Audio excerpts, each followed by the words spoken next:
gis naa démb ci guddi en plein match pendant que les gens étaient concentrés sur le match du Sénégal un communiqué du ministère de l'économie et des finances sorti presque ay guddi pour démentir Serigne Gueye Diop. waaw moo tax ma gis te ñu ne coow dafa am ci diggante. waaw Diba ak Serigne Gueye Diop. waaw Serigne Gueye Diop dañ ko invité RTS ci émission Point de Vue mu naan bu waree dem ci restructuration de la dette bu ñu ko bañ le Sénégal y aller et cetera ñoom ministère des finances ñu def seen communiqué ñu ne Serigne Gueye Diop lu mu wax opinion wam la et que la seule information valable bu war a génn ñun ñoo ko war a génnee. Penda ça c'est ce qu'on appelle de la cacophonie gouvernementale. Parce que solidarité gouvernementale amu fa. J'ai pas compris nag parce que boobu maa ngi concentré woon ci coowal match. parce que lu dossier bu sensibilité nii ndaxte tey jii musiba yu ñu dal Sénégal yëpp dette cachée moo ñu ko waral dette cachée bu amul ñu dugg ci un cycle d'endettement boo xam ne tey jii nii toll nañ foo xam ne bor bi daf ñoo xoj ñu war a xool nu ñuy génnee ci bor boobu noonu mu am ñenn ñoo xam ne dañoo jàpp ni pour ñu génn ci bor boobu noonu dañoo war a dem ci restructuration nag c'est un mot c'est un gros mot qui ne veut rien dire à la réalité daa mel ni yow tey nga am bor ci sa banque ñu la war a fayeeku 100 000 par mois wala 200 000 par mois nga dem ba gis ni 200 000 yooyu ngay fay dafa dis yoo nga dem ne banque bi dañoo waxtaan kaay ñu waxtaan mënatuma la fay 200 000 50 000 laa mën léegi nag fu bor bi waroon dem ci benn at ñu ne léegi bor bi dañ koy pousse ci ñaari at wala ci ñetti at c'est ça la restructuration mais malheureusement nag si tu entres dans le cycle de la restructuration mën na am na loo xam ne doo ko mën ça c'est vrai parce que dañ la naan comme si yow da ngaa ñàkk xaalis ba dugg ci restructuration na nga xam ni subvention bii nga doon teg ci njëgu essence bi faaw nga teggi ko parce que il faut nga wàññi ay koppar yoo fayee sa bor na nga xam ni kon subvention bii nga teg ci ceeb bi ak ci diw bi na nga ko teggi loolu c'est des inconvénients qui peuvent arriver dans la restructuration on est d'accord moo tax tey jii ñii di bañ restructuration c'est le coût social la ñu ragal et je les comprends et je suis d'accord avec eux maintenant nag ci kaw loolu nag damaa jàpp ni cohérence gouvernementale dafa manqué fii nii ndaxte peut-être que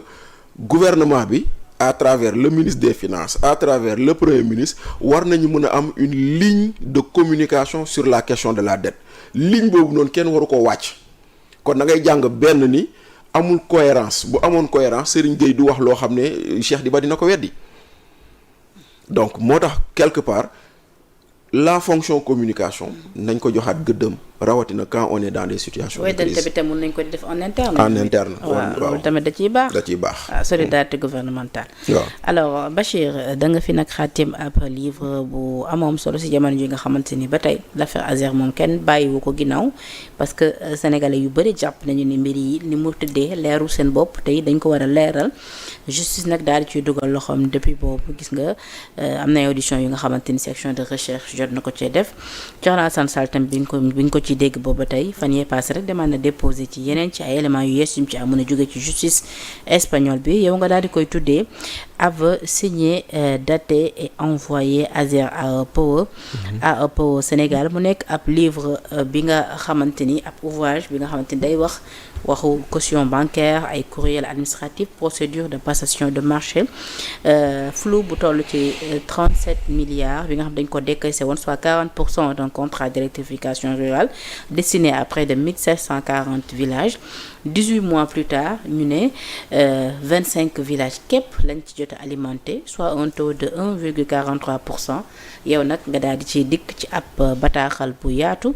daal di ci indi ay leeral un livre préfacé par Ilimane Kane mun nga ci ñëw. waaw préfacé par Ilimane Kane de Lex Africa que je remercie postfacé par Babacar Ba du Forum des justiciables ancien vice-président de l'OFNAC waaw Penda xam nga mooy lu ma doon wax sa ci conférence de presse de lancement bi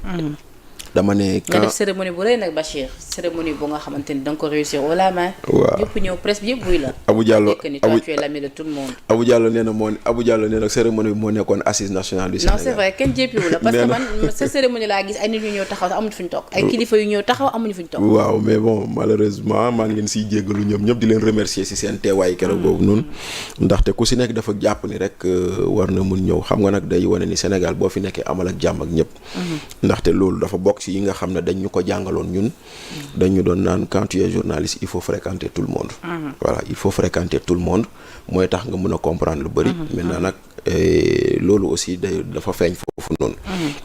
waaw ci biir cérémonie boobu maa ngi naan quand les opinions divergent il faut retourner sur les faits. léegi nag xam nga faits yi fii dafa bëri waaye dafa am ay points yoo xam ne kenn mënu koo dindi. benn ci points yi mooy tey jii nii marché bi 92 milliards la mooy marché global bi. au départ c'était prévu pour 928 villages yu ñu waroon électrifier après 928 villages yooyu ñu renégocier ko mu toll ci 1600 villages loolu la fi Baba Diallo bàyyi léegi 1600 villages yooyu bañ ko fi defee mu jóge ko foofu noonu directeur général bi bees ñëw Jean Michel ñëw ñu yokk ci yeneen 140 villages muy 1740 villages. loolu c'est des faits mais l'enveloppe globale n'a pas bougé c'est toujours 92 milliards 91 virgule mais mettons pour faire simple 92 milliards. voilà léegi ci biir loolu contrat bi dafa ne bu ñu ko signer dans un premier temps il faut ñu génnee benn avance de démarrage boo xam ne bii nii c'est équivalent à 20% du montant ak benn avance sur dépense engagée boo xam ne moom tam c'est 20% du montant boo ko boolee muy 40% mooy 37 milliards yooyu ngay dégg. te 37 milliards yi sax en vérité. tegal ma livre Bachir. waaw en vérité. c'est 36 virgule nangam mais pour des commodités de langage on dit 37 milliards.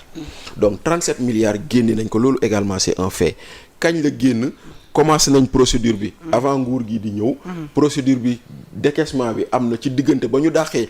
directeur général bu fi nekkoon. te kii ñëw bees jëlagul fonction. donc c'est pas un problème à ce niveau. mais problème bi mooy. Penda ñaari at après 37 milliards yi kenn retracé wu ko. parce que gis ci livre bi nga ni que du début des problèmes le 21 juillet 2024. soit 10 jours après le versement de l'avance de démarrage AE Power EPC entreprise espagnole. résilie unilatéralement le contrat avec AE Power Sénégal invoquant une perte de confiance. Le 25 juin ARCOP suspend cette résiliation et formule des recommandations. voilà xam nga loolu ay date la parce que contrat bi ñu ngi ko signé février. demande de décaissement yi ñu ngi ko def mars décaissement bi mu ngi am juin yaa ngi dégg dañoo génnee xaalis bi le 11 juin le 21 juin AO Power Espagne mooy xoose ne AO Power Sénégal mooy Seydou Kane yow toppal na le ñu ne perte de confiance boobu si luñ ko tudd ñu ne waaw Seydou Kane dafa doon jéem a truander waa ji si benn quittance dégg ngeen ñuy wax waxu benn quittance benn fausse quittance xaw ma lan ak lan ci loolu la sukkandiku pour ne Seydou Kane na pousse ci marché bi mooy AO Power Sénégal ñoom ñu dem ARCOP ne je suspends la résiliation léegi nag kaa leen ñu xool nu ñu waxtaanee pour ñu xool nu ngeen àndaatee liggéey ci diggante bi mu am renégociation boo xam ne dafa concerner AO Power Sénégal AO Power Espagne ak État du Sénégal loolu tamit ñu attaqué waat ko en justice mais muy dem di dem ba fii ñu toll te fii ñu toll nag Penda ça fait ñaari at contrat bi ba mu amee ak léegi te contrat boo xam ne 3 at la woon si seen mail bii nga xam ne moo wundu téere bi parce que le livre est parti d'un email boo xam ne directeur général ASER moo ko yónnee ministre secrétaire général du gouvernement pour expliquer fan la situation marché bi toll ci seen mail boobu à la date du 19 décembre 2025 ñoo fa bind ni marché bi 25 villages la ñu électrifié alors que au même moment avec les 37 milliards yi ñu génnee waroon nañ toll ci 400 à 500 villages yu ñu waroon électrifié boo xoolee le global du marché muy 1700 villages ak les 25 là ça fait 1,4% de taux de réalisation lii moo indi téere bi parce que c'était trop petit par rapport au récit qu'on nous a vendu. Parce que Penda, on nous a toujours dit que le marché va bien. On nous a toujours dit que les travaux se font. On nous a toujours dit que boy bi na ma baal bu ma ko waxee boy bi quoi parce que noonu lañ koy wooyee mais kilifa la kenn du ko wax. On nous a toujours dit boy bi mu ngi taal dëkk bi. ñu tuddee ko Lamp Fall. loolu yëpp am na fi. mais maintenant bu ñu demee ba moom booy bi moo bind benn lettre ne benn mail ne voilà man 25 villages laa électrifié ak coow lu muy bëri. da ngay gis ni la promesse a été trahie da ngay gis ni on a menti aux Sénégalais.